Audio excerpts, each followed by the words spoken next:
Hello and welcome to another special edition of History Hack. We have a real treat for you today because we've sacked the actors off today for Sharpe, because rather than having them tell us how awesome they are, we thought we'd have all the people that witnessed their hysterics and diva behaviour for the entire run of Sharpe tell us what it was like working on the other side of the camera. So we have another crew special for you today. Of course, Jason is here, but more importantly, Jason, step to the side because Natasha is on today because you've bullied her into it. So Jason met Natasha on the set of Sharpe. So Natasha Salke, you were an interpreter, weren't you? Yeah. Lucky you. And there is a theme today, isn't there, Natasha, with the other people that we have on? It's basically Sharpe's marriages, isn't it? Well, so it happened to be. It wasn't deliberate, but it's just all the people that Jason asked, we then sort of said, oh, hang on a second, all of us are married, all of us met on Sharpe, and all of us are still married, which is incredible. It is. It is. Well, doesn't it? Okay, so let's introduce everybody that we have with us today. So first of all, we have Tim Nuttall with us, who was, Tim, you were a doctor on one of the, weren't you? You must have earned your money. Well, I mean, there's not enough. I mean, I think I came on because of insurance that they said, and I'd been sort of working locuming around this kind of world, and I got a call. I can't even remember where I was, but they said, "Oh, do you fancy going to Ukraine for a fortnight?" I said, "Oh, well, on a film set." And I said, "Oh, that sounds like fun." And I met Malcolm in London, and he gave me some money to go off. I said, make your own way to Russia.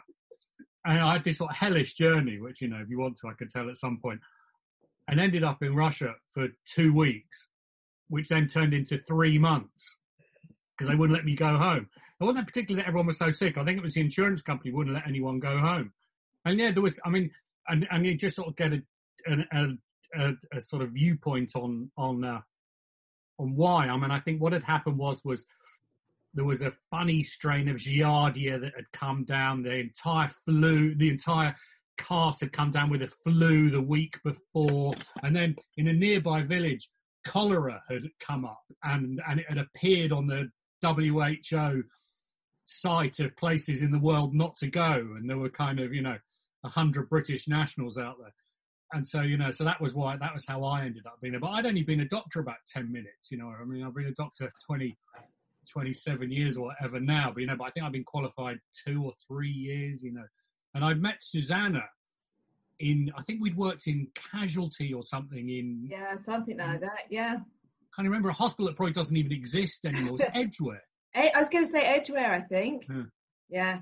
So it was sort of odd. You kind of turn all the, and I met Jaquetta who lived in Kilburn and I was in Camden. I'd sort of travel halfway across the world. But I do remember it. It's just being, and I'm sure everyone will say the same thing, is, there are single decisions that you make in your life at a moment where your life is never the same after that kind of instant that you make that decision, and it's that Sharpe definitely for me was one of those, nothing was the same ever. Yeah, and I love the way it all began with you doing a Florence Nightingale experience in the Crimea, which is fantastic. Exactly. But you mentioned Jaquetta, who of course you met and married on the set of Sharpe. So Jaquetta, you were the makeup chief, weren't you, on Sharpe? I was, yeah. That must be lots of fun on a military program. I think fun. Yes.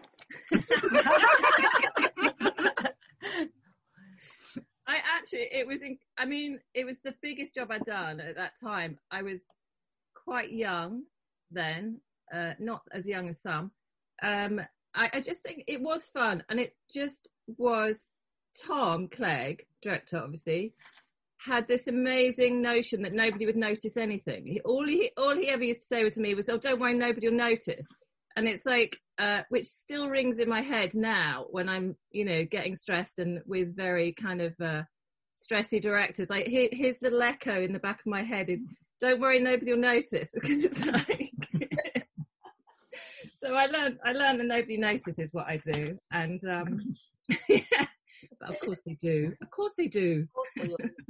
Okay, we also have another Sharpe couple with us. We have Sam Craddock, second assistant director for 4 series. So you did a real marathon on the programme, Sam. Yeah. I was there right from the beginning. I was just wrapping up the Orchid House in Dominica with Elizabeth Hurley, and I was handed a book similar to Paul, which was Sharpe's Rifles, and Malcolm said that this was going to be the next production. So I just finished what I was doing there and headed back to London to get cracking on pre-production for Sharpe, and an absolutely amazing period of my life, which culminated with me meeting Emma and starting a new life in Australia. What date Orchid House was? Sorry, Alex. What date was Orchid House? I think I was 90 in prep, and 89, 90 I had that down for. Yeah. So just quickly before we do move on to Emma, Sam, could you just, for the uninitiated listening, can you just explain what a second assistant director does? Yeah, so in the pre-production, you're working with the assistant director and the director in terms of getting the schedule, all the locations sorted, attending the casting, and just making sure all the big pieces of the puzzle are in place. And then when you go into production, you design a call sheet each day, which is, keeps the production on schedule. And I always liken it's a bit like being radar on MASH. I was at the base camp and everyone would come into me and I would then sort of get them ready and at the right time send them up to the set. And it was just really just being, welcoming and bringing people in, and then getting them in the best possible frame of mind to go up to the set and, working with hair, makeup, wardrobe, getting through the armourer's tent and marching them up to the set to do battle. So, yeah, great fun. And like you said, you met and married Emma as a result of Sharpe. Emma, you were a set decorator, weren't you? Which I don't know what that is. So if you could tell us, but wow. And then you ended up moving to Australia. Yes, yeah. So I was travelling at the time, and the people we were travelling with met up with the film crew in, I think, south of Turkey is where they were filming. Silifke. Yeah. And we were employed by the art department to prepare, paint, decorate the sort of, the sets in advance of the crew arriving for filming. So it was just whatever needed doing, if it was helping build forts or decorating bedrooms or painting from rafters, just whatever needed doing to be ready for, for filming. It was great fun for a bunch of travellers. So great experience, learnt lots of new skills and met lots of new people and ended up getting married as well. So that was a bonus. And as you said, changed the direction of my life. So yeah, it was great. Is that right? Yeah, three daughters. Yep. So we moved back to Australia in 97. Yeah, end of 97 we came here. Outstanding. We also have with us Guy Pugh as well. We're going to get some stories out of Guy, I feel, because he was Sean Bean's assistant, and also, like Natasha, you were a translator as well, weren't you? Yeah. How did you come to be speaking Russian and translating on Sharpe? Well, it's like Tim said, those moments of critical moments, decisions are the sort of things that sort of happen, and you have no idea how things are going to turn out. I was at school, and there was an option to give up French and do Russian. And and so I thought, I'll do that. I'll do French O-level early, do that, start Russian. And I wasn't sure. But the man who was asking me the question said, "You don't want to do Russian, do you?" And just the way he asked the question made me say, "Yeah, I do, actually. Fuck you." Yeah. So I ended up doing Russian when I was 14 at school and carried on doing it. And then, lo and behold, by the time I graduated with a degree in Russian, the Berlin Wall had come down. Everything had changed. And so there wasn't actually a lot of work, even for Russian speakers at that time when I left university. So I got a one-way train ticket to St. Petersburg and said I was going to stay there for 3 months, maybe 6, turned into 18. And at the end of that, completely ran out of money. But a friend of mine who I've been at university with introduced me to Malcolm and said, "He speaks Russian. You're doing something in Russia. Why don't you go and, go to the Crimea?" And so I basically got on a plane from St. Petersburg to to the Crimea once I'd run out of money in St. Petersburg. Brilliant. And can I just say that Guy's Russian is fantastic. And, you know, Russian is one of the very difficult languages to learn. And your Russian was always mind-blowingly good. That's very kind of you to say so. Well, I get a lot of practice. You do get a lot of practice because you married the lovely Tanya, who also worked in the makeup department, didn't you, Tanya? Yes. Second year under Jaquetta, and the first year it was Penny Smith, the main makeup artist. So we're going to have lots of questions for both of you about makeup as well from people that have excitedly sent them. We also have with us Tom Moriarty, who was the armourer for 2 series on Sharpe. That would be the job I would want, Tom. Do you basically get to play with weapons all day?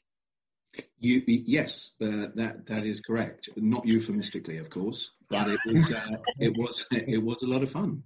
And I was young enough to be able to be puerile regularly, and there was a little bit of work to do as well, but it was great. I didn't, fortunately, all the really, really technical knowledge fell to Richard Moore, who was the advisor who lived and breathed Napoleonic War armaments.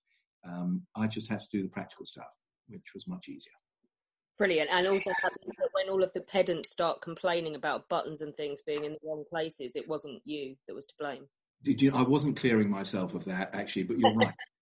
That wasn't me, no. We also have Tom. You met and married Susanna on the set. Susanna liked him. You must have been busy. You were a nurse for 3 series. Yeah, that's true. Yeah, very busy. Horrific at times. We hear so many horror stories from the actors, but obviously they are actors. Maybe they're just exaggerating. Having a laugh. No, I mean there were some. There were some nasty injuries actually. I mean, because you got lots of people charging around and stuntmen mostly doing silly things. The Russian stuntmen were very macho, machismo, and would throw themselves off horses and slink off very quietly. And you think they've injured themselves, but they didn't want any help because it wasn't the done thing. But yeah, there were lots of injuries. We've heard before that the Russian stuntmen were rather prone to like breaking legs and things, and then pretending nothing had happened. Absolutely, yeah. And last but definitely not least is Fiona Clegg, makeup artist on 4 series of Sharpe and daughter of the director. Isn't that right, Fiona? It is, yes, it is. Yes, nice to see you. Love when people tell us about your dad's one-liners on set. They seem brilliant. Yeah, he could be a bit sharp. Maybe right word. And what led you to being a makeup artist? Well, my mother was actually a makeup artist, and it wasn't really what I wanted to do in the first place. But I ended up assisting her quite a lot. She did commercials mainly, so I ended up assisting her, and I just I just went into it after that. It just sort of happened, really. Yeah, I liked it. I'm going to start with Tim. Purely because I have a brilliant question from Stephen Yo. And I'm like, where have you been for all these specials? He'd like to know, why does a production unit require its own doctor? I'm curious as to why you couldn't just rely on the local medical services. Yeah, well, I mean, as I said, first of all, it was this, I ended up out there for insurance, but sort of Soviet medicine was very different to Western medicine at that time, and it was actually, not rightly or wrongly or judgmentally, it was much more sort of homeopathic, So there was a Russian doctor on set, and he was in this kind of cronky old van, and I remember someone had gone to him with a stiff wrist, and he opened up this rusty tin that had all these crappy glass vials in, and he was going to inject something into someone's wrist with this kind of needle that he just pulled out the bottom of, this was kind of AIDS-tastic at that time as well, And I was looking at this thing and what's going on? You can't do this. So that was, that was, and I obviously trauma and things like that were the same, but, when I ended up there because of the insurance that they needed a English doctor, they didn't care what sort of English doctor, but I'd been out, I wasn't the first doctor to go out. I think there was one or maybe 2 that had been out before. There was certainly Tim Evans who who went out first off, who later he was a GP and he later became the sort of Queen's apothecary and things like this. So there was a heritage of good doctors before me. There was only him. All right. Well, so Tim Evans went out, and I'd known him because I'd worked with stroke for him in his posh clinic in Knightsbridge. So I sort of assumed when he asked via me that I was going to end up, and it was going to be very similar to the sort of things that he did. And I turn up in this ex-KGB sanatorium in outside Yalta. Wasn't like Kensington at all. And I must say, I felt rather reassured as Natasha was in the pudding club just as Tim arrived, so that was quite good. She's looking at you as if to say pudding club. Could you make it sound disgusting? I was trying to hide it from Dan, my little sensitive boy's ears. Oh, you shot that with the baby picture just now. He's done. Suzanne Prentice also, Tim, would like to know who was the most accident prone. Was there someone that just kept repeatedly turning up on your doorstep and you were like, what now? I mean, also remember, I wasn't. Susanna had been out there already. Susanna had been out there doing everything anyway. Better than me. She was a super experienced A&E nurse. So all of the sort of, proper trauma and things like that was. Tim did a lot of sleeping. I did quite a lot of sleeping. Quite a lot. It's set's really boring. Nothing happened. Set all night with the actors. Set. Yeah. So the actors were quite good fun at that time as well. So I'd kind of go off gambling down into Yalta and things like this, and then sleep all day. But the most accident prone things that actually I had anything to do with were the horses. And the guy that fell off the balcony. And the chap. Oh, I remember that. We heard that Ginny story. Powell had all these beautiful horses that were kind of. He was talking about the stuntmen. So these Russian stuntmen wouldn't let you do anything to them, and they were all to bollocks as well. None of them could move their wrists because they'd all been broken so much. So they had these kind of fused wrists and arms, and then, they'd fall off kind of 30 foot onto one row of cardboard boxes that had been used a dozen times before and had no semblance of cardboard boxes. It was kind of, I spent a lot of time being very nervous for them. Because you just kind of thought, oh my God, I'm going to have to do a spinal injury in the middle of a field, 4 hours from anywhere. And they never did, they were hard as nails, these guys. But Sean, he cut himself quite a lot. I remember stitching up him a few times, he cut his hands with the sword fighting. That was it. The sword fighting, he cut himself. Then we had one of the crew fell off a balcony, Russian crew, fell off a balcony in the middle of the night. Nasty. By the time this airs, we'd have had the whole story because James Purfoy was there when it happened. Yes, exactly. So, and I was with James Purfoy, and then not in a great state, let me just say. Yeah, I know. We heard that story, and it was fantastic, wasn't it, Alex? James told did it brilliantly that you were were a hero, Tim. Yeah, I will have to say it's in my book. Oh, did I tell you I'm writing a book? It's called Crimea. No, you didn't. You can pre-order now from Unbound if you fancy. Anyway, we have to give Susanna the first responder credit because she was there first, I believe. Yeah. It was our night off, so it was a very quick, a very quick sober up that night. But yeah, he was in not a good way. This chap had, I think, decided he could walk through air and stepped off his balcony. Apparently, he was trying to move to the next balcony to responses of someone. I think it was round about. I remember this because it was round about the time of my birthday. And my birthday is actually Russians have sort of professional holidays for everything. So there's an actor's day, and there's a journalist day, and there is actually a driver's day. And he was a driver, and he was celebrating driver's day in the way that only Moldovan drivers know how. Lots of vodka. And that brought to it. Not only can I drive, I can fly. There we go.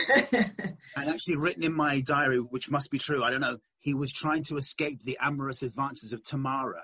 Tamara, that was her name. I was trying to Tamara. Yeah, Tamara. So yeah, I'll try and get a picture of Tamara up. Do talk amongst yourselves. So he basically just sort of missed and landed on both legs. And was he first floor or second floor balcony? It was first floor, but it was very high. It was big. The first floor was. And he just landed on his feet, and that sort of impact. So he had, am I imagining this? He had a sort of bilateral compound fractures of both legs, and the bone, which means the bone was poking out. And so not great. It's so limited out there, as Tim was saying. The hospitals, they just didn't have the money. We take the NHS for granted. They've got everything there. They've got very little. And so this guy, Tim, sort of came. He was there on the scene pretty quickly. We patched him up as best we could, but obviously he was in a serious way, and he was sort of scooped off.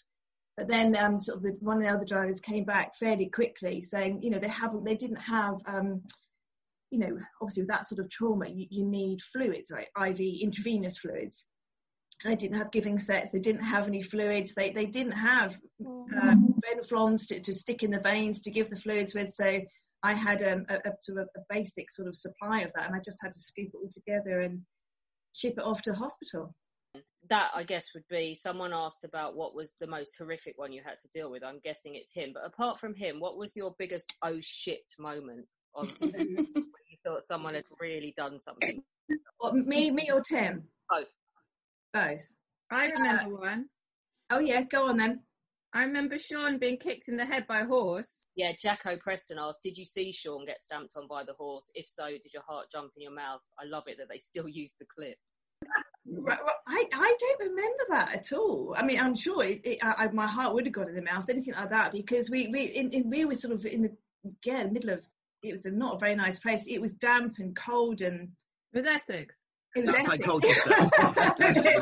It was pretty grim, wasn't it? And I remember him getting cut and quite a lot because he's in the water and there's lots of sharp stones. And didn't the grip hurt himself on the horse? Do you remember riding down to lunch one day? They decided it'd be a good idea to jump on the horses. That was in Russia, and he was in that all-weather suit, so he had no grip, and he fell off and fractured his skull. But he'd never ridden before, had he? I think once. I think he just decided it was a good idea. Well, to jump on one of the stunt horses. I think. A lot of the crew were riding back. Mark Genet, Martin Hume could ride, and he just jumped on, and it was slippery that day. We're at Bidar Valley, filming Sharpe Sonny. He slipped off, fell out the back, and there was a rock right there. He smashed his head right on the rock. Had to be air ambulance now to Sevastopol. Natasha will talk about her good friend Igor. Remember Igor? Very good, well-spoken. Oh, yes. He had to fly to London, England, some military hospital with him, and then fly back. Wow. Yeah, it's awful. Just right now. Okay, Natasha will give the real story later on. And the worst was Dara getting kicked in the eye. Yes, I was going to say that was, I think, for me, the worst, because it came in the middle of nowhere, and he had some, quite clearly, a sort of depressed fracture of the bone and head injuries. In the middle of nowhere, big man, and the ambulance was so rickety, it just was never going to get there. So we ended up, it's a balance really. The car was faster, or go in a rickety ambulance could only do about 30 miles an hour. So we went in the car, but it was quite alarming being in a car with somebody with a head injury, because I didn't know what was going to happen. And we're in the middle of a nature reserve. In a nature reserve, and it'd been pissing down for about 3 days. In fact, I arrived on set thinking, how are we working in this? And I got to set, Sam said, go and wait. And I sat down to write my diary, whatever I was doing. And all of a sudden I heard these car doors slamming. Wham, wham, wham, really fast. I thought, that's really weird. And then Sam came and said, Jason, ready for you. I was like, what? And then I figured out that Dara had the accident and was zapped off, And the poor actor that did it felt so bad, didn't he? What was his name? I can't remember. Really funny. Andrew Schofield. He was so funny. He's had me in stitches apart from that. But in stitches. He was really nice, but he just felt so bad about it. Yeah, that was very awkward. But Dara said he was treated really well in hospital. It was a great private hospital in Antalya, obviously light years ahead of what we had in the Crimea, so everything worked out. But he was off set for 3 weeks. Yes. I think 9 breaks in 9 breaks. I think that was when he didn't like the makeup department that much, so we were maybe pleased that he wasn't around. Are you saying that Dara had a disagreement? He had a few tizzies. Saying nothing. Okay, oh, this is brilliant. So, Tim, Alan Hunt would like to know, was part of your job to give a ubiquitous lecture on venereal diseases to the casting crew? Wasn't their dad? No, it wasn't. I was going to say, I must have missed that one. Indiscreet then, but I decided in a generic kind of way, but then I decided I wasn't going to be. I did get requests for a couple of doses of something that people had got up, which no further. That he didn't get the lecture. Who didn't get the lecture, exactly. I'll roll a few questions into one for both Susanna and Tim. How much of what you dealt with was alcohol related? Well, apart from the falling off the balcony, I mean, none really. Not I mean, really, actually, people, no. you know, there was lots of, you know, there was a lot of drinking going on. You know, it was definitely a sort of hedonistic environment. But interestingly, people weren't that. You know, there was none of that falling down the stairs and falling over, twisting ankles. I don't remember, certainly. No, me neither. It was all on set, charging around, fighting type injuries, really, and illness and getting ill. You know, people getting ill.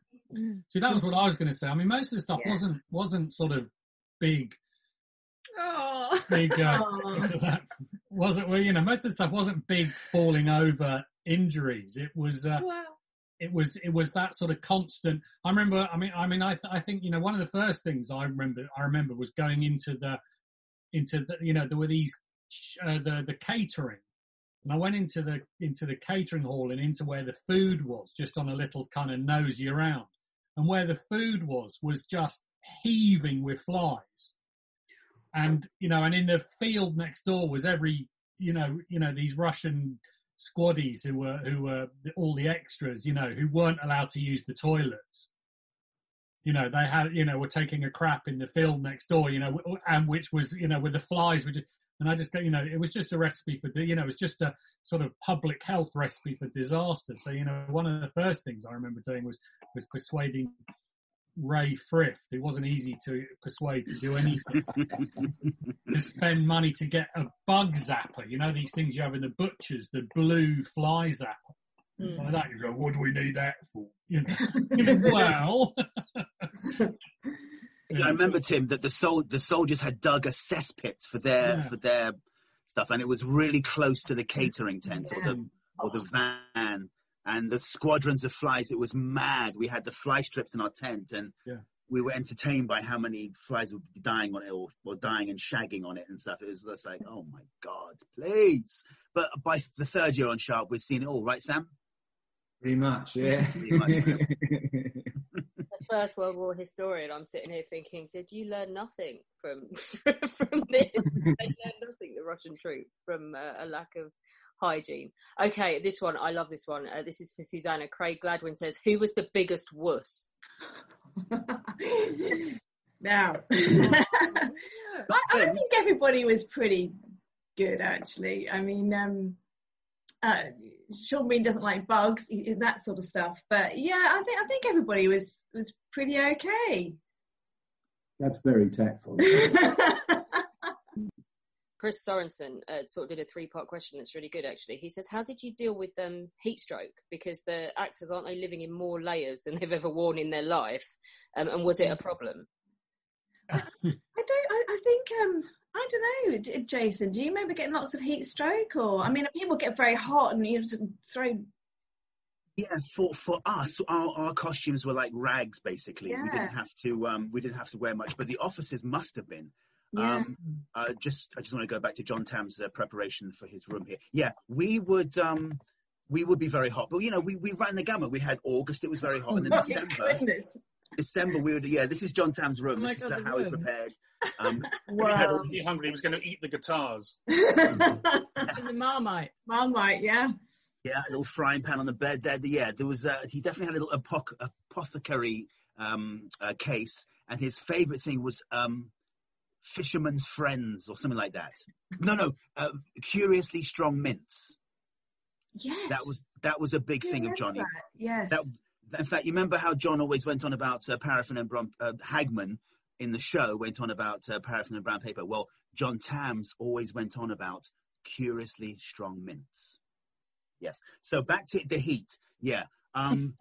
No, I think everyone's okay, although there was the one day in September 1994 when we moved from Yalta, from Simferopol, and we had to march across country in full kit. And that was a day that Michael Mears had the argument with Tom Clegg and then walked off the show. Remember that day? Remember? It wasn't funny, actually. I remember that day. Do good. Okay. So that was the hottest day I remember. It was 94 degrees Fahrenheit. No, I wasn't. So it says in my diary. So yeah, but no one dropped down dead, really. I mean, No. I've been misinformed as the temperature of how hot it was in Yalta, and so when I left London, they said make sure you take lots of clothes because it's really cold there. So I get off the plane in Sevastopol, on this rickety little plane that was like Lindbergh's plane made out of little strips of aluminium that I'd got from Budapest, and I'm in a duffel coat and an Aran sweater. And it's like getting off the plane in Abu Dhabi where you just get hit by this wave of heat, so it was unbelievably hot. And then on one day it just turned cold. Remember that? Incredible. It's like the wind changed direction, and it went from the hottest you'd ever been to the coldest you've ever been. I've still got a pair of boots that I melted the sole of. So I couldn't get close enough to the fire to keep warm. I did exactly the same thing where you got your feet over the fire and you realise the smoke isn't from the fire, it's from your boot. You just can't feel it because your feet are so cold. I mean, it's so hot I had straight hair before this photo. No, it was incredibly hot, wasn't it? But then it literally, as you said, Tim, just go freezing cold overnight. Incredible. But there wasn't really much. I suppose you just had to adjust to the heat because there wasn't really much in the way of shade, and we just a lot of umbrellas, a lot of damp cloths. I remember people walking around with rags around their neck and things, wasn't there? It was sort of old school, keeping cool. Yeah. No, do you know what? As soon as you said what your job involved, I have two questions for you. Who auditioned? Because you said you sat in on the auditions. Who auditioned but didn't get a part that we would have heard of? Rufus Sewell. Oh, really? Wow. Yeah, Johan Griffith. Oh, did he as well? Ian Glenn. Yeah. No, but you run out of names, Sam, or should I carry on? No. Yeah, carry on. Yeah. I know, but I thought he'd run out of names. This is what it's been like. 23 years. That was all I remember. Yeah. Yeah, and there was Mark McGann. Yeah, Ian Glenn. Rufus Sewell. There's one more, I've forgotten his name. He was really Matt, tall, black hair, sort of looked more like the version of Sharpe in the book. He was the first biracial kiss on EastEnders. He was the boyfriend of the black actress, and that was the first biracial kiss. Matthew, I forgot his name. Anyway, he also auditioned for it. Yeah. And I won't ask you to name who it was, but what was the worst audition you saw? That's a tricky one. The one I was most disappointed with was Rufus Sewell. I thought he was going to be much stronger. Eddie Sampson would like to know, Sam, what was it like to work with Pete Postlethwaite and to be in the firing squad that kills him? And how many times did Mark Lambert say you sword to the cocaine door? So Pete Postlethwaite was absolutely incredible. I mean, he just captivated all of us. I think just as soon as you met him, he just worked his way into your heart, and he was a great source of comfort to us all. I spent many an evening, with his up in his room, just talking, learning about his story. Absolutely amazing man, and the reason I sort of got into uniform to be part of the firing squad was as a way of a tribute for him, really. And I remember walking down to the set and I thought something was going on because Tom was whispering into Pete's ear just before the close-up scene where I've got to put offer him the hood, the shroud, and I didn't know what was going on, so I stepped forward to do my part, and this horrible, phlegmy, tobacco-y, gob just hit me straight in the face, and it was everything in my power. I just wanted to hit him, but then I remembered I was a British soldier, so I just held that down and stepped away. But it was a remarkable moment because I had absolutely no idea that was coming my way. And then the answer to the second question, Lieutenant Girdwood, again, that was Sharpe's regiment was an absolutely incredible experience for me. Just the support that we had from the British reenactors was just sensational. And they really got hold of that film and made it their own. And I had great fun sort of going out scouting for locations and finding Tilbury Fort, which featured very highly in it. And Eddie Sampson in particular was really good at just galvanizing everyone and bringing them together. And the group of young conscripts we got together, you know, as part of that sort of initial regiment group that moves all the way through as the conscripts, that they were, you know, a beautiful group of young people.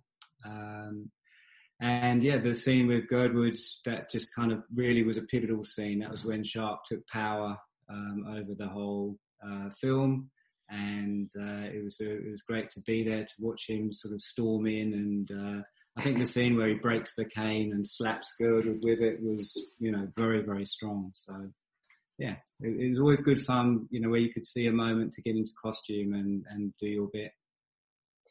Mark Peters wants to know, we may have heard that the cast and crew liked to drink a bit on this set. Did the infamous extracurricular drinking activities of the cast cause problems when you had to get them in the right place at the right time, or did they always manage to sober up? I mean, we always managed to get the shot done. I think the trickiest part was where you'd go to knock on someone's door and there would be no answer. And then you'd sort of have to try and work out where they might be. And I think the trickiest one I ever had was I could not find Dara anywhere. Like all the usual places, you know, I went looking and finally had to send his car to the casino, the other side of town at the Outer Hotel to, you know, to scoop him up and bring him to the set. And honestly, no one would ever know. You know, he was you know, would always get his lines done and get the job done. But we'd know. Thursday nights was that was the red zone, because we'd start on the Monday, we'd go absolutely hammer and tongs, and we still would work on the Saturday. So Thursday night was when most of us would have to seek some sort of you know, beverages. Yeah, that was the suit. That was the Israeli Army night desert suit, and we all got those because it was bitterly cold. And I think Phil the Grip was wearing that sort of suit and just kind of couldn't hold the horse. But yeah, they were very, very handy, and you'd have to have a packet of biscuits in your pocket, because as soon as you stepped out onto, you know, the Asian steppe, it would be -14 to -20 ground temperature. The wind chill would whip it up to a cozy -50, and if you didn't eat every few minutes, you'd feel yourself starting to, you know, lose your cognitive function. So it's really important just to, you know, keep the fats up. Charlie Drysdale would like to know what scene was the biggest challenge that you did on Sharpe? I think the siege of Badajoz was really, really tricky, very complex, and, you know, very challenging weather-wise. And we were, you know, just really learning our skills at that stage. So I think that was very tricky, and, you know, comes across very well. Yeah. Suzanne Prentice would like to know, what's the funniest story you have about trying to round someone up? Is it Dara in the casino? Yeah, I think that probably would take the biscuit. I think the other thing I think came through in some of the earlier podcasts, but there was only one telephone, so sometimes it would be really tricky. I remember, you know, a couple of times, you know, that the actor would finally get the chance to speak to their family, and my job was to try and get people onto the set on time. So I was always very torn at that time whether to, you know, keep pushing to say, sorry, you need to stop, or just give them a few extra minutes to make that connection and tell the people back home that they love them. So I would always on the ladder give people that time, because getting a phone line out of the Crimea was always very tricky, and you know, you never know what's happening next in your life. So did you ever have to tell Sean Bean to step away from the radio when Sheffield United were playing? No, that was obviously Saturday afternoons normally, and yeah, he'd just have the telephone set by through to the kitchen at home, and the receiver was by the radio. We just, as soon as we could, just organised a line for Sean for that activity so that everyone else could get a crack at the phone. Brilliant. What was the toughest thing about your job? Well, I think that just conceptually the whole piece, if we hadn't met with Igor and the East West Creative Association, that the series would never have got up, because they literally paved the way for us to go to the Crimea. And then having arrived there was this huge dichotomy between the Yalta Polycule studio work ethic, if you like, or the way that Soviet era films were made, and then what we were trying to bring to it as a Western production company. And it was the hardest part was just trying to, join those two sort of disparate parties in the most harmonious way that we could. And that took a lot of effort from everybody. And I think that what was so beautiful about it was that it was all done in a very sort of egalitarian way. There was a lot of, fraternity, and we, from the fires of adversity, we forged these amazing films that have stood the test of time. And I think everybody that went, to Yalta, to the Ukraine, to Turkey, Portugal, we just always had the best possible intentions in our hearts. And I think that's what comes through in the movies somehow. Absolutely, Sam. Well spoken, Sam. Absolutely. Yeah, there's a lot of sort of japes and complaining about conditions and stuff, but one thing that comes through when people get back together from Sharpe is they never ever regret being on it, and they never regret having got to know all of the people that they're reuniting with on this, which is fantastic. Emma, you mentioned that you had an unconventional route into the crew. Had you seen any Sharpe? Hadn't come across it, didn't know anything about it. We literally were a group of young people just travelling through Turkey, south of Turkey at that stage. And I think it actually was in a bar in Antalya that we met up with some of the crew. And yeah, that was the first that we knew about it, and yeah, had a great time. So had never had anything to do with film industry or art, even for that matter, for me, or painting or decorating or anything like that. So the whole concept of it was completely new and very exciting for a group of young travellers to meet up with film crew in south of Turkey. You starstruck when you met Jason? I was just pretty starstruck by the whole process, really. It was just something so completely foreign to me. I was 19 at the time, so I didn't, I was just starting out in the world, really. So pretty much everything about it was new and exciting. So yeah, it was great. Funny, Emma, one of the people, I guess your buddy, I don't know, I can't remember her name. She was in the scene with me, fans at home, where I dismissed Shellington from the dinner. Good night, sweet prince. I kick him up the arse and knock him out. And one of I was like the Hudson of the Sharpe household. And one of my little Mrs. Bellamy's was this, who I thought was an actress. So we're doing the scene, and I sit down at lunch, and I don't know what to really say. So I say, "Oh, so who's your agent?" And I find out she's an itinerant backpacker working away across Turkey and has got a part in the greatest show on television. Yes, there were definitely a few of us, and yeah, a couple of times we were recruited to be extras in the background of scenes. So yes, I think that was possibly the way that I came across Sam initially, was through being recruited to be an extra for the officers, for the officers' mess. Yeah, so that was actually how I came across Sam, in the very first instance. So, yeah. If it's all new to you, what was the weirdest thing you found yourself doing on Sharpe? Helping build a fort, which I think was that Silifke, yeah, the big fort there. So literally building a fort out in the middle of just a barren plain that was not anything I had ever come across before, had, no sort of, building background or anything like that. Obviously, we had great direction. very much, told what we needed to do it and just had to go and do it. So building a fort on the south coast of Turkey was definitely very unusual. So, yeah.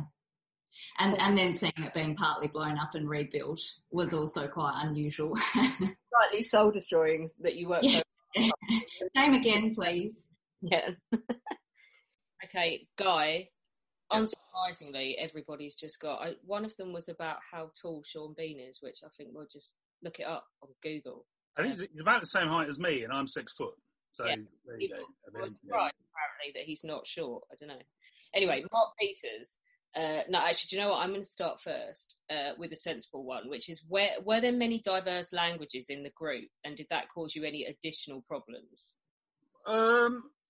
No, I mean, generally speaking, Russia, Crimea is obviously a contentious place, as we know in our sort of current history. So technically, it's part of the Ukraine, but in fact, most of the people who are local, I mean, Natasha knows much more about this than I do, to the Crimea would probably have Russian as a first language. So there were very few Ukrainian speakers. There were a couple of Ukrainian speakers, but they could speak perfectly good Russian on our thing, so we didn't have to worry about that. There were also quite a lot of Moldovans, and I dare say they chatted away in Moldovan, which is like Romanian, between themselves. But again, all of them spoke perfectly good Russian. There was one guy actually. There was one.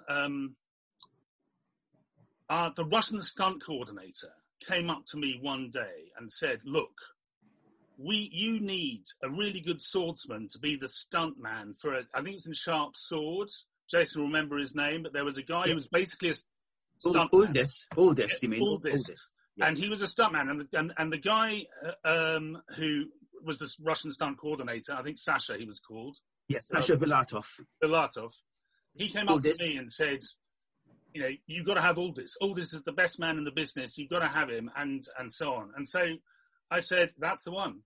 And so I think this was in the first, it's the first year I was on Sharpe. So I think Simon was probably the line producer, if I'm right. Yes, Simon Lewis, that's correct. Yeah, Simon Lewis, okay. And I remember, bearing in mind that basically my function and role in this whole production was pretty fucking low when it comes down to it. And I didn't have an awful lot of status. But, because I was sort of adhesive to Sean, that kind of elevated me a bit. But Sasha Filatov came up to me because basically I could understand what he said. And he said, you've got to have this guy. And so I went up to Simon and I said, look, Simon, you really need to get this stunt guy from Lithuania because he's the man that you need. And Simon looked at me and said, why the hell are you telling me this? And I said, well, that's because I can understand what the guy's just said and you can't. So that's probably why. And, and he thought I was the best route to get. And Aldis, sure enough, was on a plane not very long after. So, it worked, that recommendation, but it was interesting that little dynamic worked, I seem to remember. Some hilarious questions from people obsessing about Sean Bean. How many times did you have to say bastard in Russian? Well, Sean was actually remarkably polite, generally speaking, to almost to pretty much everybody. And also, I don't know if this is other people's recollection of Sean, but he's quite shy. Mm. So he didn't, sort of get in anybody's faces or sort of, to behave in a way that was confrontational at all. He was quite the thing that Sean seemed to like doing most of all was standing by the bar. He didn't used to sit; he used to stand by the bar and talk about football. That's the thing he liked to do most of all, I think. So he wasn't confrontational, and in the second year, so this was the third series of Sharpe. There was a guy that was a friend of mine who was brought on to be third assistant director. A guy called Giles Butler, who very sadly, is no longer with us. But the thing about Giles, I got to know him in St. Petersburg, and he was an absolute character. Spoke very good Russian, but he was unbelievably foul-mouthed. And if there's anything that is a good qualification, there he is. If he's in the red shirt, and if there's ever a qualification for being a third assistant director where you have to push around Ukrainian army extras, it's a foul-mouthed, football-playing, shouty, bloke from South London, which is what Giles was, and he could do that, until the cows came home, and every other word was a swear word. So I took it from him a little bit, but I left it to him as well. That's brilliant. He became a first assistant director, later, and so this was his first embarkation into the film world, and he continued, up the ladder and did very well, I think. But sadly, it was also struck down very young. Suzanne Prentice says, did Sean Bean let you try any of the pies that got brought over? Never saw any pies, so probably not. But I would say that the one thing that, that's Charles again, bless him, there was a thing, again, this is in the first Sharpe, I seem to remember, Sean decided he didn't like the breakfasts that were being cooked up. And so one of the things that I had to do, we went to the market in Simferopol, I guess, and bought a 2-ring stove. And I used to have to cook Sean Bean's breakfast every morning. I seem to remember. That was the way my day started at 4:00 in the morning was with Sean Bean's breakfast on the rings. And I can't remember what I cooked for him, but I did. It was eggs, probably. I don't know. Anyway, but I got some secret supply, and it was, a thing I used to do. Yeah, so pies, I never got his pies though. No pies for me. No. Guy's definitely underplaying his importance, because he was next to Sean every second of the day. Sean couldn't do anything, didn't do anything. Whereas the sword, I would come up and take a picture near Sean. Jason, are you sure you should be taking pictures so close to Sean? I was like, yes. I don't remember ever saying that, actually. No, just checking. But no, Guy was so important. And of course, he bled into helping us as well. It wasn't solely doing translating for Sean. He would help us with translation. Obviously, there were quite a lot of interpreters like Natasha, and there were a number of who had been locally hired from Yalta and the Crimea, and some who came down from Moscow. But there were only 2 British Russian speakers in the whole production. Me and someone called Tom Lasker, who's a good friend of mine, and so we were the only 2. So they made us sort of slightly unusual, but that was the thing. Yeah, Mark asked, and it seems like it's a yes. Did you literally have to follow him to the market, to restaurants, everywhere? Oh no, absolutely. I mean, I was that was basically my role, was to make sure that Sean was happy, and I think that it was a key thing that to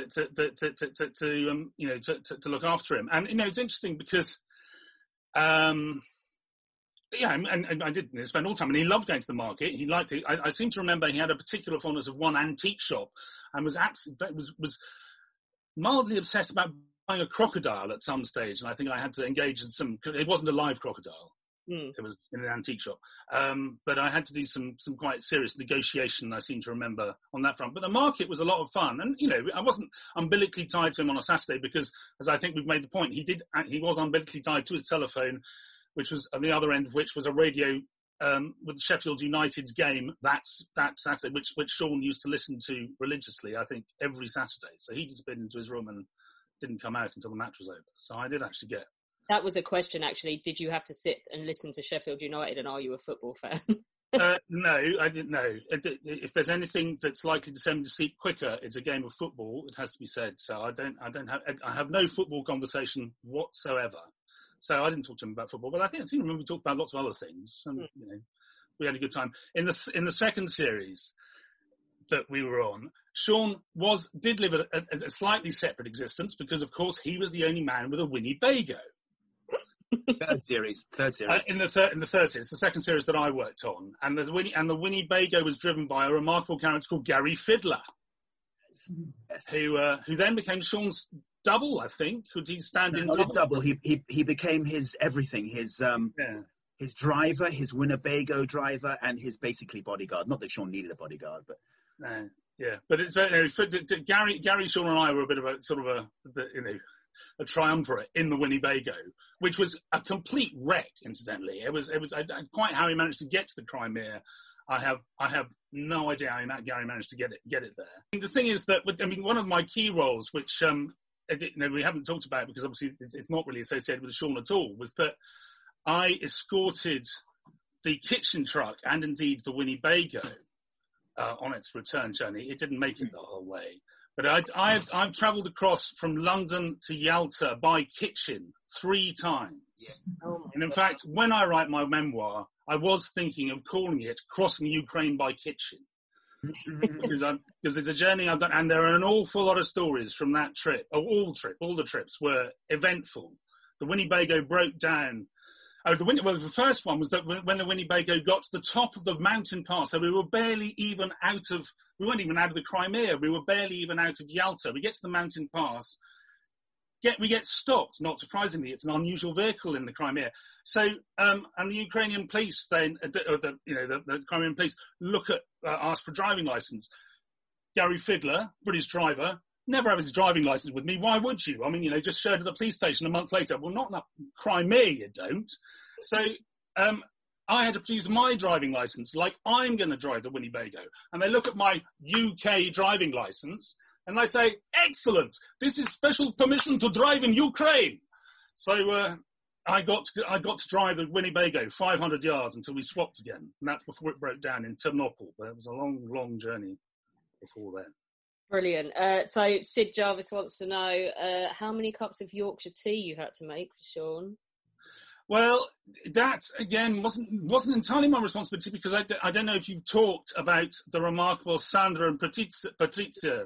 We actually dedicated an episode to the. They were largely responsible for distributing the tea and coffee. I think it was and I was very happy to leave that to them.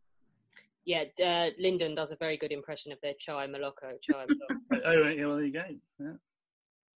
Because I thankfully didn't get. I got giardia like everybody else, so I lived with that. But the worst thing that happened to me was I dove into the Black Sea and was stung on the nose by a jellyfish, which I don't know if anybody has ever experienced being stung by a jellyfish, but it was like having an axe cleaving my nose. It was so painful. And so, as we were living in a sanatorium in Yalta at the time, and I was with Tanya, and we walked up to the little medical post there, and I said, I've been stung, it really hurts. And they said the medical staff there got a little bit of bandage and a little bit of raw spirit, stuffed it up my nostrils, and said, "You'll be fine. Take that up." So I wandered up the hill to the sanatorium. And I was met by various people. It was a Saturday afternoon, and so various people, or Sunday afternoon rather, and various people wandering around. And they said, "God, why have you got bits of bandage sticking out your nose, and why do you smell of raw alcohol?" I said, "Well, it's because I've been stung by a jellyfish." And they said, "You don't need that." And I think I was looking for Suzanne, but I think, like everybody else, she was quite sensibly, out on the town a little bit and enjoying a little bit of free time that we got. And they said, "You don't need that. You need an onion." And I said, "Right, okay." So they got me an onion, and I wandered back round the corridor wearing an onion on my nose. And they said, "Why have you got an onion? And what's that bandage sticking out your nose?" And I said, "Well, I've been stung by a jellyfish." "You don't need that. You need a tomato." And so I went to collect a tomato. And then the third person came and I said, "Wait, tomato, onion, what's all this?" There's a jellyfish. "Oh, right. No, you need a potato." And so I had a whole salad on my nose as I was walking up and down the corridor, until finally I found Suzanne and her large trunk of antihistamines, and I was made, not much better, but a bit better. But it was a full-on... Really, someone should have urinated on your nose. Yeah. Well, thank you, Jason. Thank you for offering. A bit too late now. It's fine now. Tanya. Jason. Yeah, I didn't get to that. That's a shame, yeah. How did you find time to meet Tanya then, when you were stalking Sean 24/7? Well, Tanya was doing Sean had been made up. Ah, okay. Were you flirting over the top of Sean Bean's head then? No, my head. Tanya was my personal makeup artist. Yeah. So it would be over my head that he was trying to negotiate with Tanya. And I allowed it because I was the first one in to have British-Ukrainian relationships. So it was cool. It was cool. It was good. An ambassador. Were there ever any creepy moments, Guy, when you thought, I really don't want to be standing next to him right now while he's doing this? There must be a couple of uncomfortable moments where you just feel like a weirdo stalker. Well, I mean, luckily, I think the situation that was in Crimea, people, may have been sort of aware of the British actors, and they knew there was a production going on. But I don't think Sean necessarily would walk down the street and everybody would recognise him. So there wasn't that kind of situation. He wasn't, he would be much more likely to be stalked in Britain than he was in was in Yalta. Well, it's strangely enough, there's since then. I mean, believe it or not, I've had a life after Sharpe as well, and I've become a documentary film producer, and one of the documentaries that I worked on recently has been in Yakutia, digging out a mammoth from the permafrost, and one of the guys, a paleontologist in the Yakutian Academy of Sciences, is a Sean Bean obsessive and is completely into Sharpe and beyond. And when I told him that I'd worked on Sharpe, he shook my hand and said, "This is the hand that must have shaken Sean Bean's hand," he said. And more recently, he sent me a funny cartoon, which maybe you will have seen, but it's quite funny. It was a thing where you have all the films where Sean Bean's character has died early in the thing, and what might have happened had Sean Bean's character lived in Game of Thrones and then Lord of the Rings and so on. And he shared that with me very proudly from Yakutia not very long ago. Brilliantly, my mum took 8 years to get around to watching Game of Thrones because she loved Sean Bean. She sat here and drawled when we interviewed him, and he wasn't even on camera. And when they beheaded him, she was like, "Fuck that, I'm not watching any more of them." So that was it. She waited 8 years, then she watched 9.5 episodes, and was like, "Done with this now. This is rubbish." Just a couple more questions for you. Helen Brimstead would like to know, what was more fun, being Sean's right-hand man or being an extra? Well, I mean, I enjoy both, and to be honest, when I was first taken on, I had actually got a place at drama school, so I was thinking about becoming an actor. I've been to university, and I was considering being an actor. So one of the ways that it was sold to me was that you'll get to do some acting, and so in fact, the first day of filming, or the second day of filming of the second series, of the first one I was actually in a role. And I remember Richard Moore coming up to me, and I was in costume, and he saw, I wasn't wearing my costume quite right, and he wanted to adjust my costume, and he said, "Oh God, I don't know how to talk to him because he speaks Russian." And I said, "Well, it's all right, no, I speak English as well." And he was duly, sort of surprised, but that was quite fun. But I had the privilege to I think die 3 times in Sharpe, and once in Close Up, which I'm very proud. And another time I was stabbed by Pete Postlethwaite, which was a very special moment to be stabbed by Pete. And funnily enough, Tanya and I, just before lockdown in February, went to see a production of Macbeth at Wilton's Music Hall, where Will Postlethwaite, Pete's son, was playing Macbeth. And after the show, we went up to Will and said, "We've met you before." And he said, "Yeah, where?" "In the Crimea. You were there," because he came to visit Pete, didn't he? And he was there, and he was very touched, bless him, having turned on his show. So. That's brilliant. Did you? I really want to know this one. Did you ever play translation pranks on Sean? Well, no. Like Sean struggled with Russian. I would think it would be fair to say he didn't. He really didn't manage to get his head around like saying hello. And I mean, the trouble with Russian is there are lots of words which are quite complicated for quite simple things. The Russian for hello is "здравствуйте," and it's quite difficult to pronounce if you're not used to it. Especially so, and you can say "привет," which most people can manage, which is a sort of hi. And I think he could manage "do свидания." Yeah, and Spasiba, I think he managed, and "do свидания" he often used to say instead of saying hello, which means goodbye. I seem to remember, but that was. But he did get his head around "счастливо," which is like sort of a slightly less formal way of saying goodbye. He did manage that, but ironically, the role that he had immediately after that series of Sharpe was in GoldenEye, where he actually had to play a Russian, had to speak quite a lot of Russian. And initially in the first scene, with Pierce Brosnan back in the day. And so I was quite surprised, how much Russian he managed to squeeze out, when he had to put his mind to it. Tanya, Matt Bone would like to know who required the most work in the makeup chair. It's a bit of a mean question. I was makeup artist for Jason and for Lynn. It's a big trouble. Yeah, I wouldn't say the big trouble. Both of them. I don't remember if I had any problem with. It was always fun when the chosen men were being made up. I think they always, there was quite a lot of banter, which was quite nice in the makeup room, considering it was 5 o'clock in the morning. So, you know. On that note, Jaquetta, Matthew Edson would like to know, who's the best laugh to have in the chair? Who did you look forward? Everyone, to be fair. I did fall out with Dara quite a lot. But it was in a kind of like locking horns kind of, you know, he probably fancied me really. So he just, you know, struggled to be well behaved. But basically even Dara, everyone was kind of, everyone was a laugh. You had to be a laugh. There was nothing else to do. You either laughed or you cried. There was no alternative really on Sharpe. So with Dara, was it, you haven't made me look good enough? He was quite worried about how he looked, I think. And that's fair enough. You know, his face is very big on the screen. And that's just the way, that's just part of being an actor, I think, is you have to come to terms with yourself as you know, as people looking at you. Yeah. And he wasn't always in the best mood for it. And I think he struggled being out there a bit, actually. He loved it, though. Yeah, it's like that abandonment of self thing, isn't it? It's not about if you like what you look like, it's how you have to look for what. Exactly. And then I think also, you know, I was a bit more competitive then than I am now. Combative, not competitive.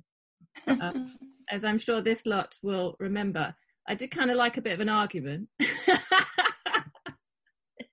Jason is nodding profusely. Well, I love Jaquetta. I mean, I must say, I was the most, she's told me off more than my mum.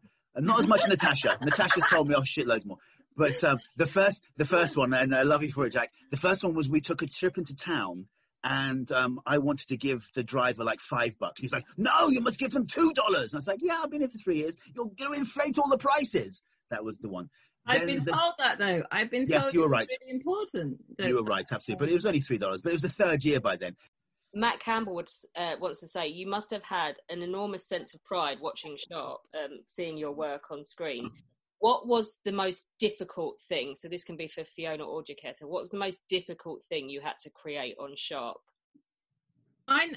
Really, Fiona's done them all, you know.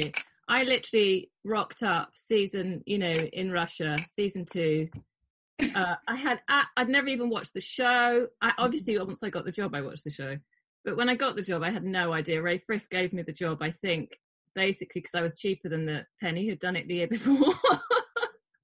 I had no real idea why I got the job.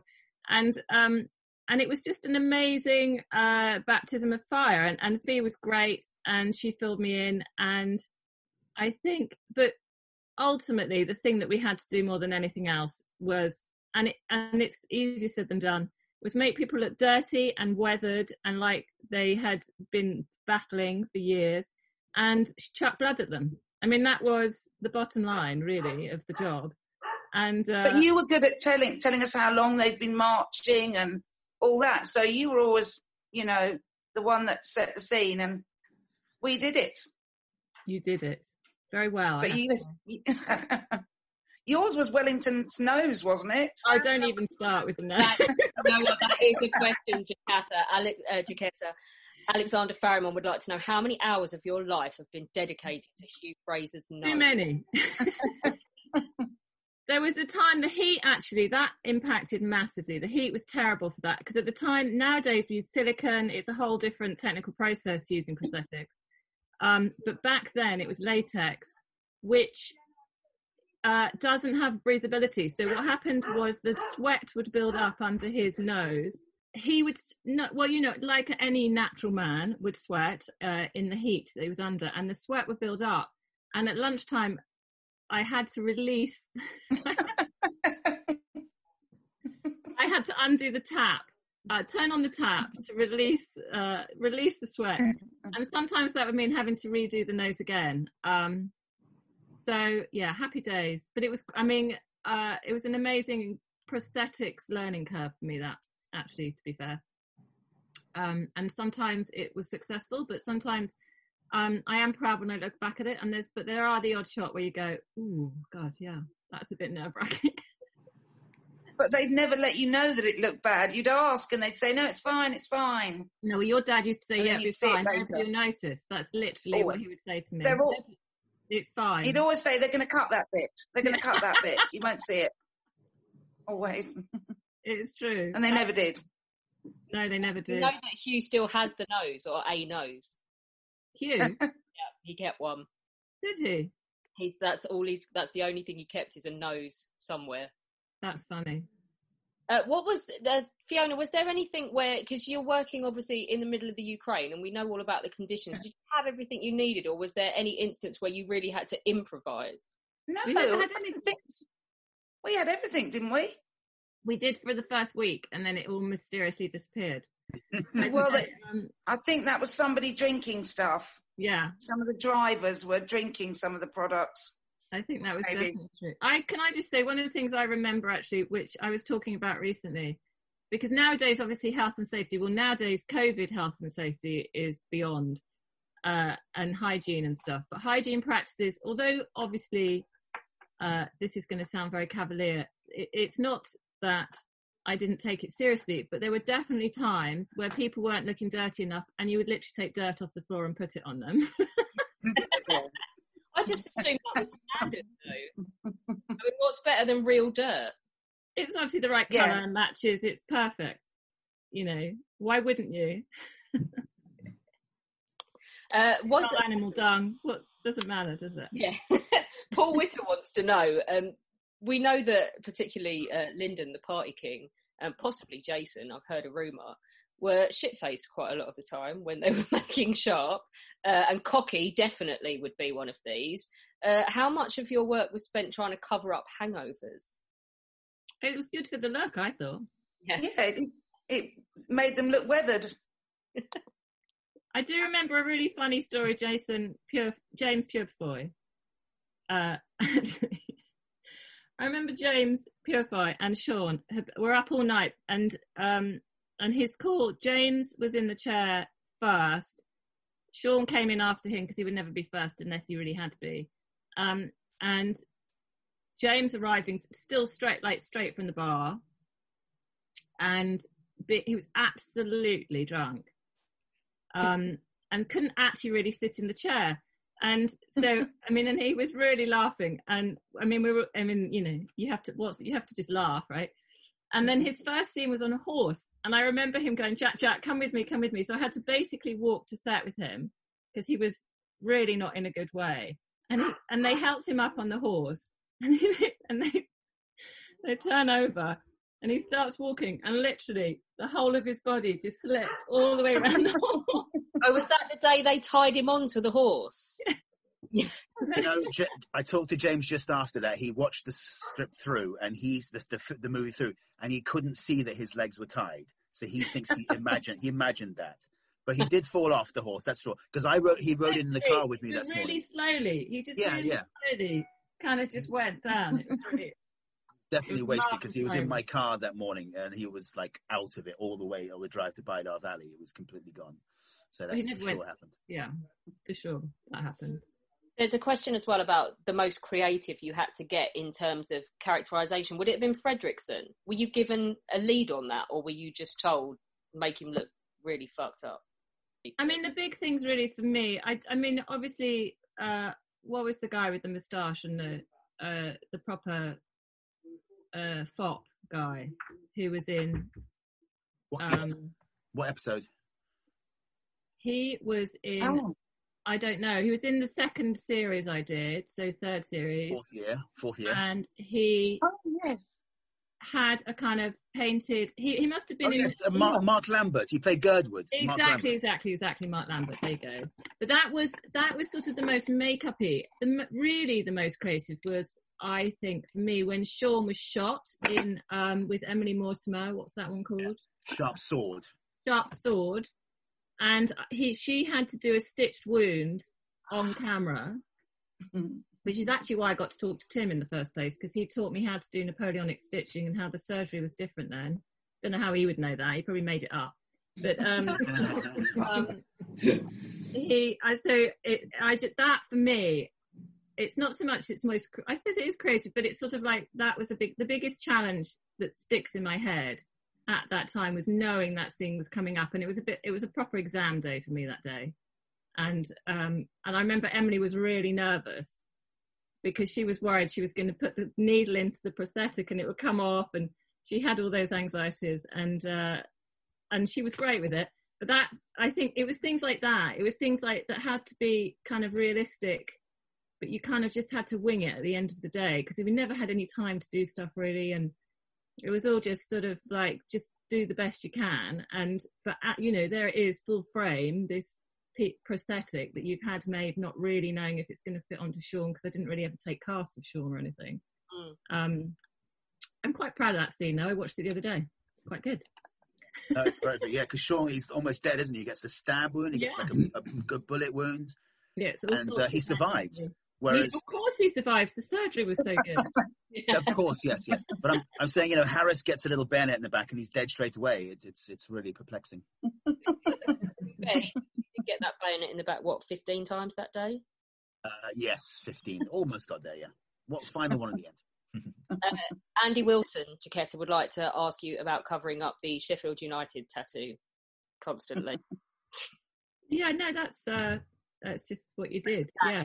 Isn't it? 100% it's quite a faded one anyway, isn't it? It's quite sort of... It was old school. Nowadays it's the Maori ones that are more a problem. To be honest, I don't remember that. I mean, also there's so much dirt. You can just chuck a bit of dirt on stuff, and that really wasn't a big deal, was it, Fee? It wasn't like... No. Actually, people didn't have many tattoos then. It must be getting a lot worse now, tattoo. It's terrible. It's a nightmare. Especially with the full sleeves and things like that. Yeah, I think it is. It's hugely time consuming. I saw a girl in the high street yesterday with Jon Snow on the back of her calf, and I thought, you're about 20 now. Oh, Jon Snow. Harrington. Game of Thrones, Jon Snow. That's not the newsreader. But either way, she's going to feel like a dick in about 5 years' time, isn't she? When everyone's like, what's that? I've never heard of it. Fiona, what was your toughest moment? I don't know. I didn't have it too difficult, really, because I think I did Michael Mears, who was easy always to do, because he was lovely. And I did one character. I can't feel someone. So he was the worst, yeah? Phil Whitchurch with the teeth, the wig, the eye patch. Hardest, but the nicest. Yeah, we loved him when he came on, and it turned out that he actually was getting paid by the bill the whole time as well. He managed to... Brilliant. And he got cast in, and he was cast in Sainsbury's by Tom. Brilliant. Tom, so many questions from nerds for you. You're like their man crush. Any live firing and any real rifles on set? We did do some live firing, but not on set, a long way away from set. Just to see how much powder we could get in these things. Oh dear. How much powder we could get in without them blowing up. And they never blew up, so that was comforting. Brilliant. Who was the biggest terror on the equipment? Who did you was a liability, health and safety wise? Well, I don't know about health and safety wise. They were all safe, but poor old Dara seems to be getting a bit of stick, but he was, he didn't like carrying anything. And if it was heavy, he liked carrying it even less. And he used to just drop it. Well, as soon as Tom said cut, well, he'd just drop it. And so there was a bit, that caused a bit of work. But otherwise, everybody was very careful by and large. They realised there were no replacements. You couldn't get anything repeated. So... Yeah. Andy Wilson, conversely, would like to know who was your pride and joy of the Chosen Men with the weapons? Who cared for it and carried it the best? So I have to plead memory here. It was so long ago, I can't remember. I think they were all amazing. Brilliant. And Jason particularly so.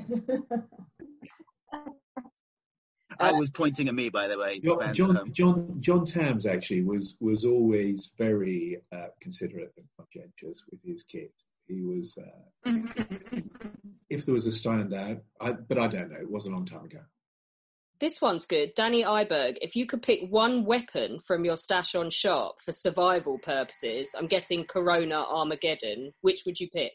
It would probably be the Baker sword bayonet. So the rifles had a sword bayonet on them, which was bigger than a normal bayonet, sword-like, but not as big as Sean's great big chopper. Yes, it would probably be that. Which weapon gave you the most trouble? Given how corrosive black powder is, how did you manage to get them cleaned after the big battle scenes?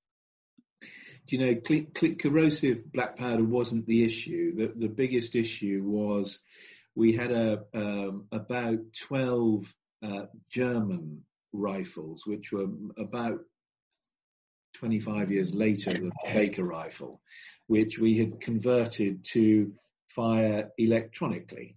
So they had a battery in the butt, which connected to a fuse that would sit in the pan, and you put powder in it in the normal way. And it was designed to avoid the misfires that you would get with, God, I was young then. Anyway, that was designed to avoid the misfires that you would get with flintlocks. Because in the very first series, there was a lot of trouble, I understand, with the big volleys that got fired.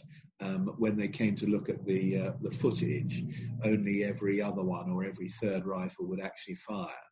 So, but actually we converted all these in London before I came out, and they were terribly unreliable. So we went back to flintlocks. In fact, Tom, they didn't have to wait to see the rushes, because once they did a take, they could see what didn't fire. So we had to retake many times. But that was one of the things Dara opened a book on, and lots of money was made. How many would fire in the next take? You take a lot of money on betting on how many would misfire.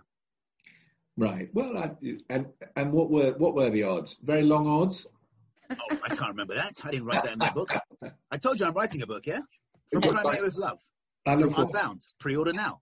Alex, I think nobody will get drunk on this. No, because Hugh Ross isn't here. He's got, so guys, there's a Salky bingo game that the listeners play. Whenever he mentions the book, they drink, and Hugh Ross is amazing for getting it out of him about 60 times in each. He's like, but yeah, they're not going to get that drunk this time. Oh, these are such I don't understand any of the questions I'm asking you. Mark Peters says, how did you obtain the gunpowder used? Did you get it from the host nation, or was it imported? How was it inspected for safety? Blah, blah, blah. Did you have any problems importing any of the weapons into? So what were they? The black powder we brought out with us. I brought that out when I came, and the quality was good. We never used the local black powder, and I'm sure it would have been just as good. Black powder, by and large, is black powder. And bringing the weapons to and from, I wasn't involved in that. That was all the production crew. Other productions, I've had to go cross borders with weapons, but black powder weapons normally are very straightforward. They're not seen to be a threat particularly.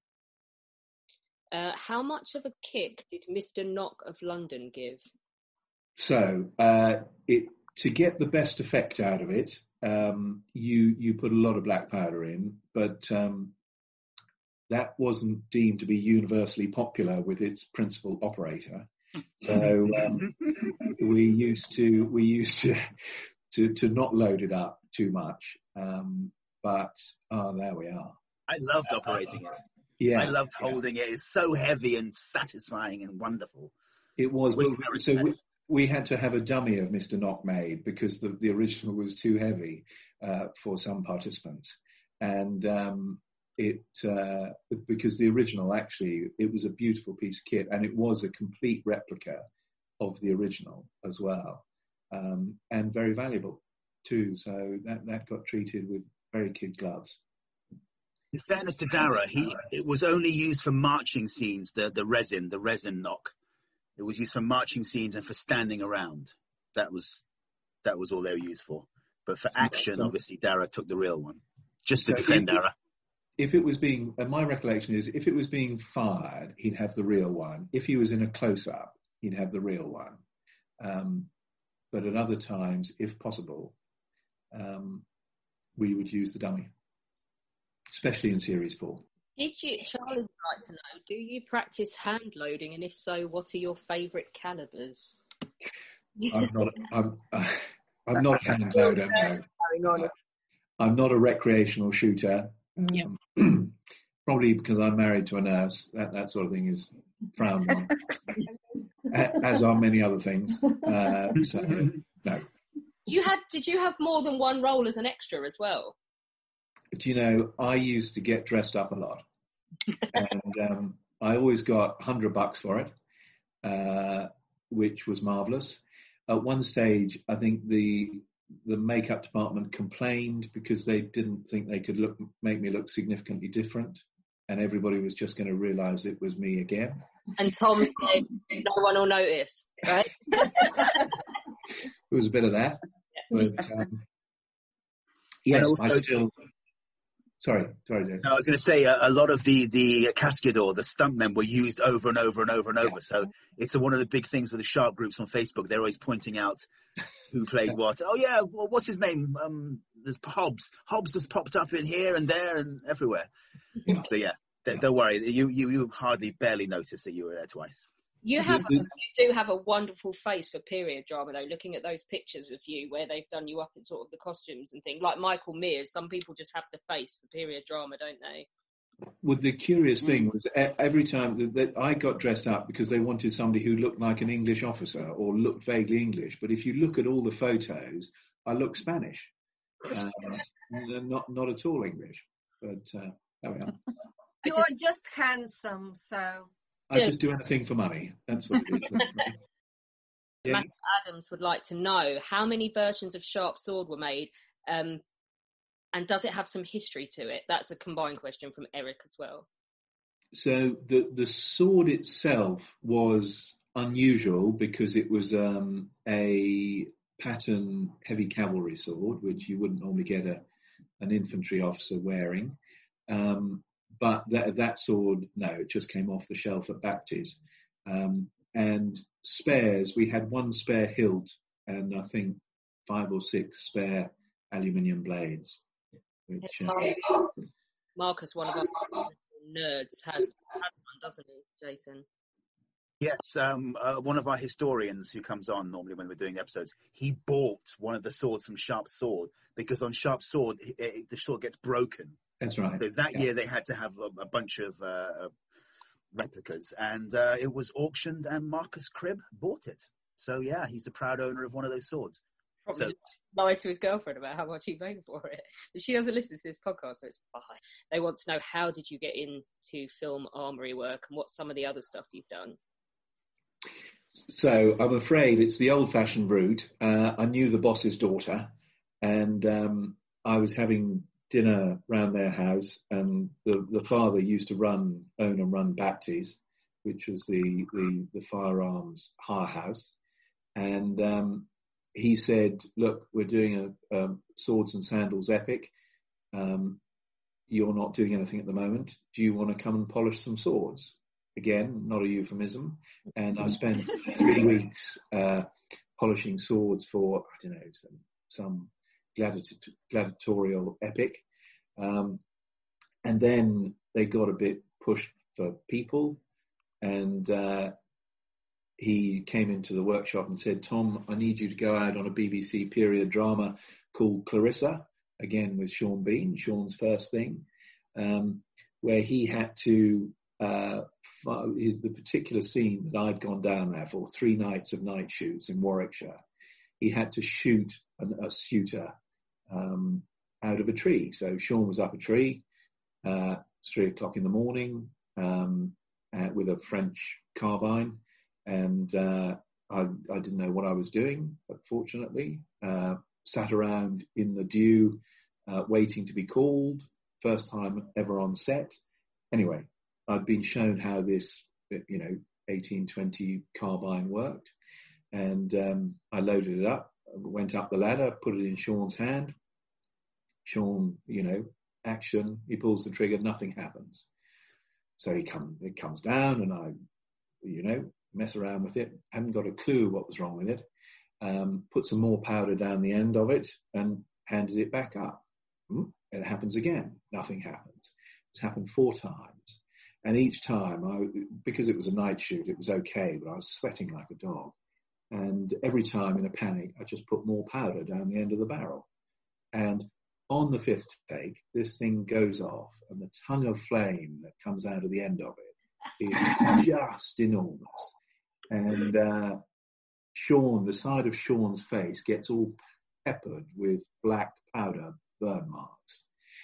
And he turned to me and said, "Was it supposed to do that?" And I said, "Of course, yes, it was." And the director afterwards came up to me and said, "Tom," he said, "that was worth waiting for. It's the best firearm effect I've ever seen." And which would qualified me enormously for Sharpe. That's outstanding. What have you worked on since? Do you know, I have given up the whole business. I gave up the business about, I'm O'Reilly, 18 years ago. Too much time away from home. Understand. So, yeah, my wife made me. No, she didn't actually. But I did. So, and you know, looking back at things like this, it does make you wonder actually whether you should have just carried on with it and had a lot more fun. Tom, did I ask? As I remember, you were about to go and study Arabic at Durham. I remember. I was, and Simon Lewis very kindly let me fly out a week early to go and to the. No, hold on. No, that was the first one. I did go to Durham to read Arabic, and I got there, and I found I had to spend much too long learning by rote. So I switched to philosophy. And that was very much easier, and I had a marvellous time. So I had an interview with the head of philosophy at Durham, who was a very sensible and wise chap, as you would expect. And I had been primed for this interview by a chap I was living with, who was a third-year philosophy student. And he said, "Just tell him that you want to learn how to think." Oh, that's a great line.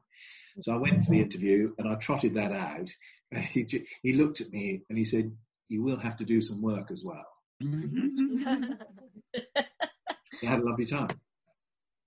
Brilliant. And then we've just got a few questions for Natasha. Mrs. Salke, it's your turn.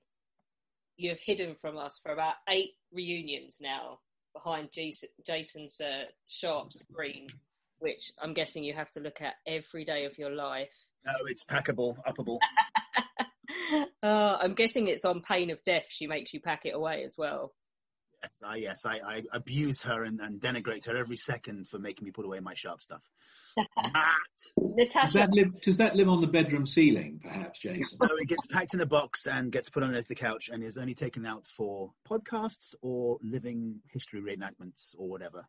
Which is every day of his life, basically. Yeah. Mark Vikers would like to know, Natasha, did you think you'd still be talking about Sharpe in 2020? She's shaking her head like, no.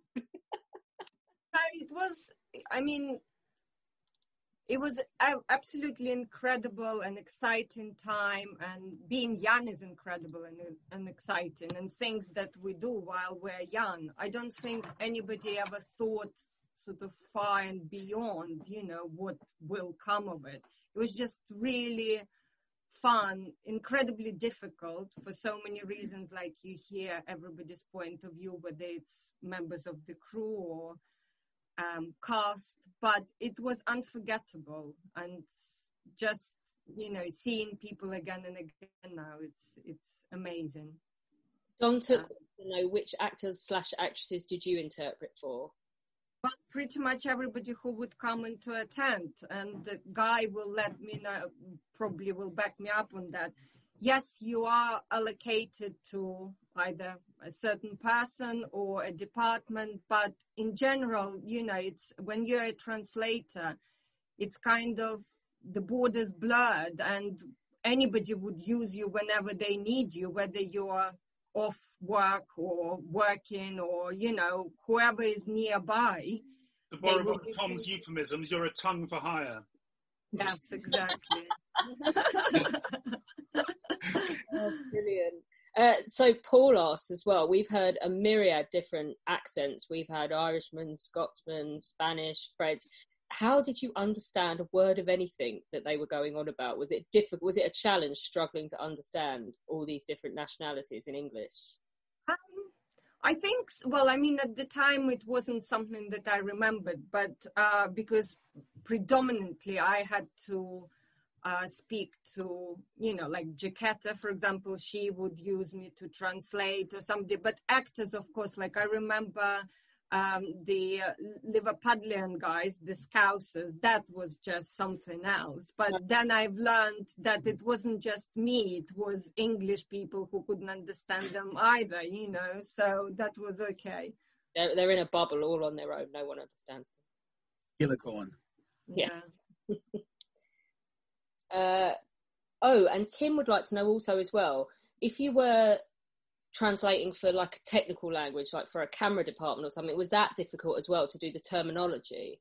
Well, in fact, I always say my memories of being a translator for makeup department was such joy, because it wasn't even a job, you know, it was like just hanging and being like chatting to all the actors that would come in, and we're the best department by miles. Absolutely. It was so much fun, you know, and it was where the actors would also sort of not come to relax, but Jaquetta will say, you know, you have to put them in good mood and like joke and settle them for the day. So it was always the department where people would also come to relax and for gossip and, you know, probably makeup and costume, right? Yeah.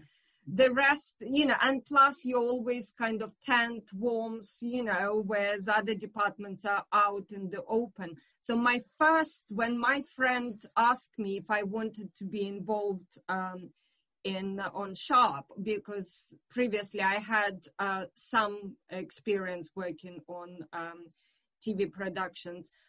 They asked me to be a translator for the makeup department. However, when I started on my first day, they just shoved me into the camera department. In fact, I was a translator for a director of photography and Sparks, you know.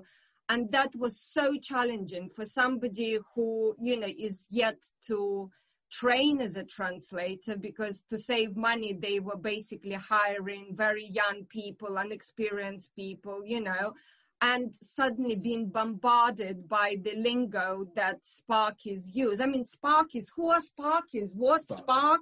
You know, yeah, thank you, Jason. You're translating for me now. But I'm just saying at the time, Sparks, you know Sparks. Yeah, okay, I know what Sparks are, but it didn't make sense. Like, pass me the legs. What legs? You know, apple box, like cherry picker, and you're constantly like blonde, you know, like you're then yet to learn that it's actually the lighting terms, the equipment terms, you know, and that was so hard. And working for Ivan Strasberg, who is incredible. He's fantastic, you know, at his job, but he works at the speed of light. He's so fast and furious, and like just being there, you're caught like a deer in the lights, where he's like this, and you're like, what? So you just had to, you know, but after a while, because the Russian crew, they're professionals in their field as well. So they were guessing most of the time the things that I couldn't translate. So after the first year, when I then went on working for the camera department, I also worked as a translator for the arts department for Phil and Andrew Moller, literally for a few weeks before the production started on year 2. And that was nothing. I feared nothing after spending the first year with, you know, DP and electricians, and it was like makeup, that would be easy, and it was a joy. Did you, Guy as well, actually, did you end up making any money on the side, giving lessons in English/Russian? Or was everyone just when we were on Sharpe, when he had to work an 80-hour week? I don't actually remember having an awful lot of time on the side, except occasionally to sleep. Yeah, I've asked that question. I'm like, yeah, I'm not sure. I think by the time they'd finished working, they just wanted to get drunk. I remember actually clearly coming back one time after night shoot, dirty, smelling of smoke, muddy boots, bloody frozen to death, in a elevator, and meeting one of the interpreters working at the office, and it's like office rats and field mice. That's what we used to say, They were like so always, oh, it's lunchtime now, and we're like, what lunch? What time is it now? Sometimes it was literally going, straight from work to partying, from partying to filming. So it was mad. What was your favourite day on set? Best memory you have? Oh.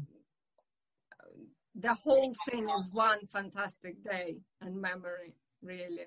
So many, I think the fact that we all become like a big family, there was no divides. By the last year that they were filming in Crimea, I think it was just a big family. There was no them and us, English or Russians, And I think because we lived in the sanatorium, which was quite far away from the center of Yalta, we were isolated, and lack of hours free time. We were all kind of in a big brother house, where so this program came years after, but that's how it used to be. Toilets. We used to, entertain ourselves free time. People used to invent their own games and fun. And Big Brother probably were watched as well by the, KGB. And Big Brother in many sense of this name of the program, really. And it was the KGB sanatorium, wasn't it? Yes, the it was. The KGB sanatorium. So yeah, I think so. The fact that we were away bonded so well, and that was the best memories, like being a big family. No, I was just remembering a really funny memory. Is every Friday night there was I'm not sure if she was the set decorator, maybe Bryony, what was her surname? And she went into town and she bought a deep fat fryer, and we used to be able to go to the harbour and buy caviar in these jars that were about this big, for about $20. And we used to have chip and caviar sandwiches every Friday. James Purefoy was telling ruined me for caviar, that has. I know, in fact, that was my first 3 months of pregnancy. That's all I could eat, tomato juice and caviar, because everything else was making me feel sick and unwell. So now when I've received an email from my favorite restaurant here in London, it's like 20 grams of caviar, and it's like extortionate amount of money. I'm like, no. What's the point? What's the point? Did you bring a jar back, Jack? Sorry? Did you bring a jar back to England with you? I bought many jars back. Yeah. They're all gone now, though. We need to go back. I know. You wouldn't buy it even now. I've even like 10, 15 years ago when I used to go back, you couldn't buy it for... It was just a fluke. It was madness of Sharpe. It was madness. And with chips, it's amazing. You'd never do that, would you? No. Sean Bean particularly liked caviar and crisps. Yeah. Particular favourite. As a dip. Yeah. In fact, it was, as I mentioned much times, it was actually bootleg poached caviar. So you didn't go to the shop to get it. Some guy arrived with a box full of jars, and we absolutely bought it in the lounge there. But caviar and chips is a brilliant story from James told us last time. Fantastic. Not like Russians have it on half an egg with 3 little tiny eggs. Yeah. The next time I see that Yorkshire tea advert where Sean's going, do it for Yorkshire, I'm going to be like, you hypocrite with your caviar dip like it's salsa on your crisps. Well, he's a great man, Sean. We can't be knocking on Yorkshire. No, he was absolutely lovely when he came on. I remember one story. Can I just tell a brief story about Sean and Prima Donald? Just a moment, because I remember Sean was cold one day. There was a snap cold, and I wore a padded shirt to set because it was my shirt, and I was cold. But when Sean wanted to go home, he said, "Oh, I like that shirt. Can I have that shirt? Can I wear that shirt?" And so he took my shirt, and blow me, he was wearing it for the rest of the shoot. carried on wearing it. Then, years later, when we had our first child, I phoned up his agent and said, I want Sean's number just to tell him that, from Sharpe, there is a baby and all this sort of business. Phone him up, get his phone number. I was living in Russia at the time, but he phoned my flat in London and said, left a message. My tenant nearly fell off her seat when Sean Bean phoned up to find out everything. Anyway, so a few weeks later, I had his number and I met up with him. This was in 2005. And we had a lovely drink and settled down there, and he returned the shirt. Wow. Excellent. That's brilliant, because he actually has a basement full of crap from Sharpe. I don't know if you were with him when he bought it, but he was telling us about buying a hammer for 20 pence or something in the market. Yeah, I don't remember that story, but I mean, yeah, he still got it. He used to like to buy, shit. Yeah, buy shit. Yeah. He still got it, and he uses it every day. Well, there you go. And the Hornblower lot complained that when they got to the Crimea, you lot had bought everything from the market and there was nothing left. No. Oh, well. And the price was inflated by Jason and other people. Jaquetta. No, not Jaquetta. No, Jaquetta. I'm saying Jaquetta. Jaquetta tried to save the economy. Yes. Yeah. Jason. No, I totally agree. Ukrainian economy. Brilliant. Guys, brilliant. Thank you. I'll stop recording. Don't forget that we do exist on Patreon as History Hack and on Patreon as well, which is Podbean's own version. Alina and I have had massive fun doing this in 2020, but life's going to change quite a lot next year and we're going to actually have to go and earn a living, etc. If we want to keep up the regularity that we've been bringing you and the kind of guests that we've been bringing you and the workload, then we will need your help. So if you join... There's going to be incentives for joining on either of those platforms. We're revamping ourselves on both of them. So don't forget to go in. You can do as little as $1 a month and it all goes towards keeping up History Hack as regular as we've been able to bring it to you this year. When our guests join us to talk about their work and their new book, the 45 minutes or so they spend with us is just a taster of all their efforts. So to this end, we have launched our very own bookshop on bookshop.org. where you can find our guests' latest and greatest books. You can support them and you can support History Hack too. 10% of every sale via our bookshop supports the podcast and allows us to keep at it and bring you more amazing guests.